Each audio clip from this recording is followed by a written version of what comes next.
Assalamualaikum warahmatullahi wabarakatuh. Innal hamdalillah nahmaduhu wa nasta'inuhu wa nastaghfiruh wa natawakkalu bihi wa na'udzu billahi min syururi anfusina wa min sayyiati a'malina may yahdihillahu fala mudhillalah wa may yudlil fala hadiyalah. Jamaah subuh yang dimuliakan Allah Ta'ala, marilah kita bersyukur kehadirat Allah Ta'ala. Salawat dan salam semoga terlimpah pada junjungan kita Nabiullah Nabi Agung Muhammad sallallahu alaihi wa alihi wasallam. Semoga terlimpah pula pada seluruh keluarga beliau, sahabat beliau dan umat beliau, termasuk diri kita ila yaumil qiyamah. Allahumma amin.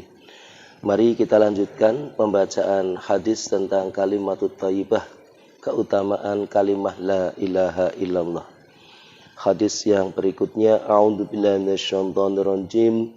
An Abi Sa'id al-Khudri radhiyallahu anhu anna Nabiy sallallahu alaihi wasallam annahu qala Musa alaihi salam, ya Rabbi 'allimni syai'an adhkuruka bihi wa ad'uka bihi.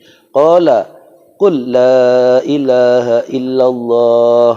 Qala ya Rabbi kullu ibadika yaqulu hadha. Qala qul la ilaha illallah. Qala innama uridu syai'an takhussuni bihi. Qala ya Musa law anna samawati sab'i fi kaffatin wa la ilaha illallah fi kaffatin malats bihim la ilaha illallah. Rawahu Nasa'i wa Ibnu Majah wa Hakim. Dari Abu Sa'id al-Khudri radhiyallahu anhu berkata, Nabi sallallahu alaihi wasallam bersabda, Musa alaihissalam berkata, wahai Tuhanku, ajarkanlah kepadaku sesuatu yang aku dapat mengingatmu dengannya dan berdoa kepadamu dengannya.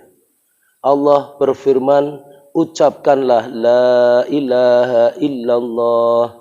Nabi Musa alaihissalam berkata, ya Tuhan, setiap hambamu mengucapkannya. Allah berfirman lagi, ucapkanlah la ilaha illallah. Musa alaihissalam berkata, aku ingin sesuatu yang engkau khususkan bagiku dengannya. Allah berfirman, wahai Musa, jika 7 lapis langit dan 7 lapis bumi diletakkan di suatu timbangan dan la ilaha illallah dalam timbangan lainnya, maka timbangan yang berisi la ilaha illallah akan lebih berat. Hadis riwayat Nasa'i, Ibnu Majah dan Hakim. Keterangan hadisnya sebagai berikut.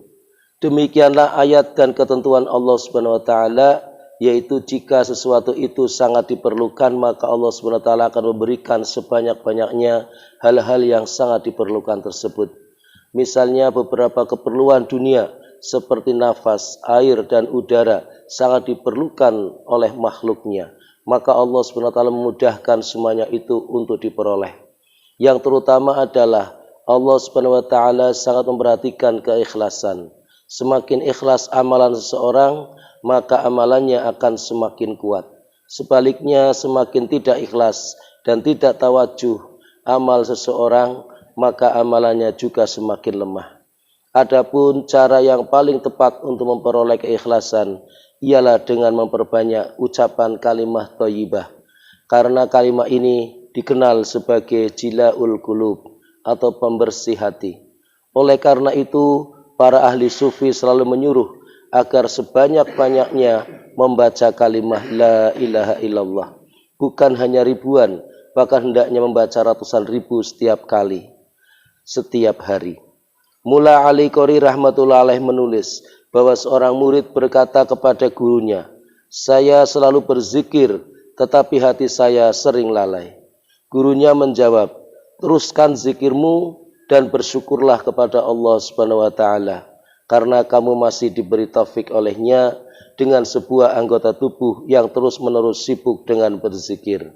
Dan berdoalah terus agar Allah SWT memberi taufik untuk selalu bertawajuh kepadanya.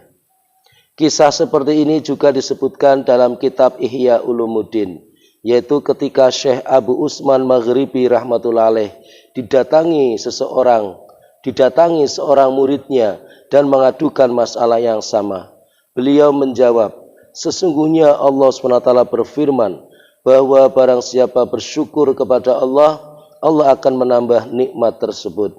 Dalam hadis lain disebutkan, zikrullah adalah nikmat terbesar. Maka bersyukurlah kepada Allah SWT yang telah memberikan taufik kepadanya sehingga kita dapat selalu berzikir.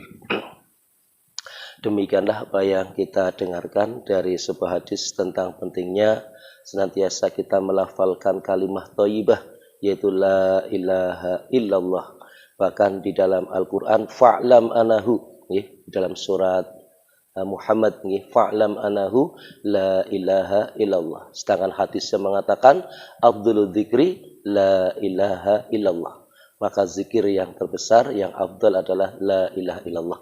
Maka kita perbanyak kalimat ini, karena kalimat ini disebut dengan kalimat takwa, disebut dengan kalimat tauhid, ya, atau kalimat iman, disebut dengan kalimat thayyibah, disebut dengan kalimat nurwatul wusqa, tambang yang kuat, tali yang kokoh, ya. Kemudian disebut juga dengan samanul jannah, atau nilainya surganya Allah Ta'ala. Dan juga disebut dengan miftahul jannah, yaitu kuncinya surga. Maka mari kita berharap pada Allah agar kita hidup selalu, ya, mengucapkan kalimat la ilaha illallah di lisan kita, di hati kita, kita yakini dengan seyakin-yakinnya, dan di dalam perbuatan kita juga kita selalu meyakini tidak menduakan Allah Ta'ala, tidak berbuat syirik, ya, tidak menuhankan yang lain selain Allah Subhanahu wa Ta'ala. Dan pula kita berharap agar di akhir hayat kita, sebagaimana sabda Rasulullah, man kana akhiru kalami la ilaha illallah dakhalal jannah. Barang siapa yang di akhir hayatnya mengucapkan la ilaha illallah, maka dia akan masuk syurga. Allahumma amin. Demikian, dan mari kita tutup bersama dengan doa kafaratul majlis. Subhanallah wa bihamdihi, subhanakallahumma bihamdika, asyhadu an la ilaha illa anta, astaghfiruka wa atubu ilaik. Assalamualaikum warahmatullahi wabarakatuh.